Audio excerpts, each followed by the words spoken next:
No matter how many times you deny it, there are instances where all of us have been backbiting on someone else. Ooh, did you see what this person was wearing? Did you see what they were eating? Did you see what they were saying about Bob? This person is a very bad person, so and so. And I am extremely guilty of this. And you may be too. I would say it is an addiction that doesn't directly harm you. It really doesn't.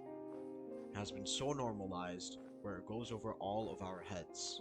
And the thing is, no one is going to hold you accountable for this. Every time you have conversations with your friends, gossiping and backbiting always makes the conversations more entertaining, more fun, and makes it more engaging. However, it slowly carves down on your mental and your soul. This is something I wanted to work on this year, because I feel like I won't be able to attain true peace and clarity with myself if I can't fix this issue. Thing is, there is nothing good about backbiting when you actually think about it.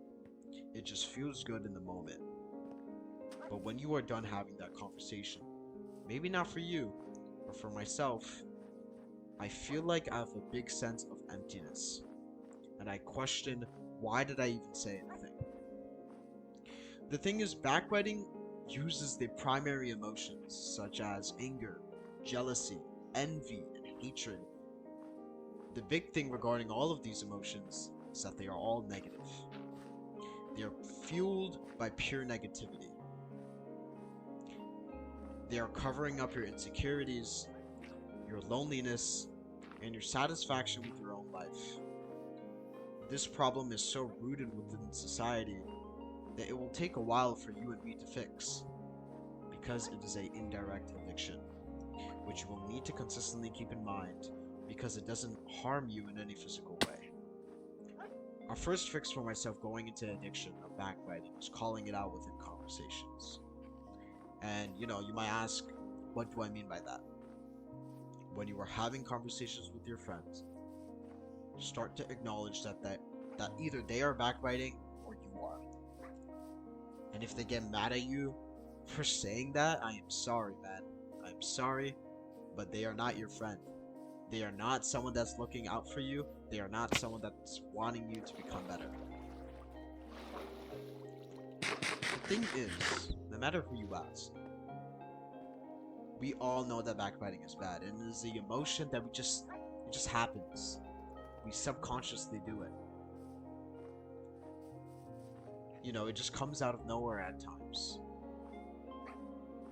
But the thing is, when you start acknowledging it consistently, right? When you start bringing it up a lot of the time with your friends or with your peers, with your parents, it is going to subconsciously, in your mind and their minds, you will start cracking down on that habit.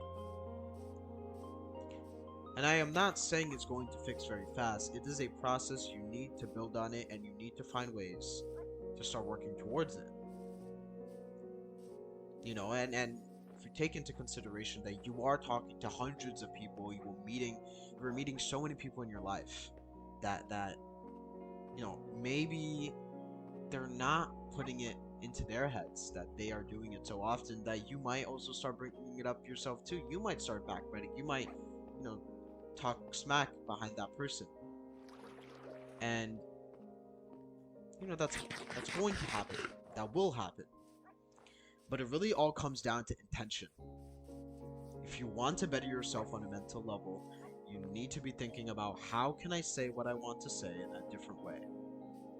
You will need to find an alternative. And that is something I really can't give the answer quite yet. I feel like that is something I am working on. And I think it's something that it will take a lot of people a good amount of time to kind of figure out, how do I fix how I talk?